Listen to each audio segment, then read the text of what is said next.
جی دیکھیے ایسا ہے کہ پنجاب ٹیچرز الائنس پنجاب بھر کے مرد و خواتین اساتذہ کے مسائل کو حل کرنے کے لیے انتہائی متحرک اور فعال کردار ادا کرنے میں مصروف ہے۔ اسی سلسلے میں پنجاب ٹیچرز الائنس کے چیئرمین رشید بٹی، سرپرست اعلیٰ اللہ رکھا گجر، مرکزی جنرل سیکرٹری محمد افضل بھنڈر، نائب صدر پنجاب ٹیچرز الائنس محمد طارق قریشی، ضلعی صدر محمد افضل ساجد و دیگر نے گوجرانوالہ ڈویژن کے اساتذہ کے مسائل کے حل کے لیے سابق سیکرٹری تعلیم، موجودہ چیئرمین بورڈ آف ایجوکیشن اور کمشنر گوجرانوالہ غلام فرید سے ان کے دفتر میں تفصیلی ملاقات کی ہے۔ ملاقات میں وفد نے کمشنر غلام فرید سے NSP فنڈز، سیکنڈری بورڈ، اساتذہ کے مسائل اور اساتذہ کی پروموشن بارے تفصیلی تبادلہ خیال کیا۔ اس موقع پر صوبائی نائب صدر پنجاب ٹیچرز الائنس محمد طارق قریشی نے کمشنر گوجرانوالہ غلام فرید کو بتایا کہ ایلیمنٹری سے ہائی ہونے والے اسکولوں میں فنڈز اور اساتذہ کی شدید کمی ہے۔ اپ گریڈڈ اسکولوں میں بنیادی سہولیات کا بھی شدید ترین فقدان ہے۔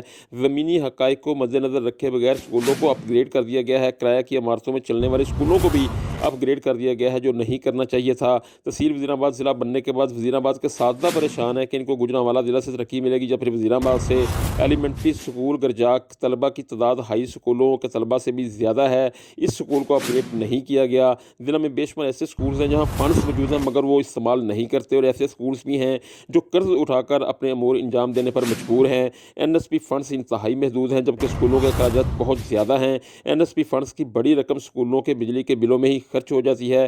کمشنر گوجرانوالہ غلام فرید نے پنجاب ٹیچرز الائنس کے وفد کے اساتذہ کے حوالے سے پیش کیے جانے والے مسائل کو انتہائی دلچسپی سے سنا اور وفد کو یقین دلوایا کہ اساتذہ کے مسائل کے حل کے لیے وہ جو کردار ادا کر سکتے ہیں کریں گے۔ اساتذہ انتہائی قابل احترام ہیں، ان کے مسائل کو ترجیحی بنیادوں پر حل کرنے کے لیے کوئی کسر نہ اٹھا رکھی جائے گی۔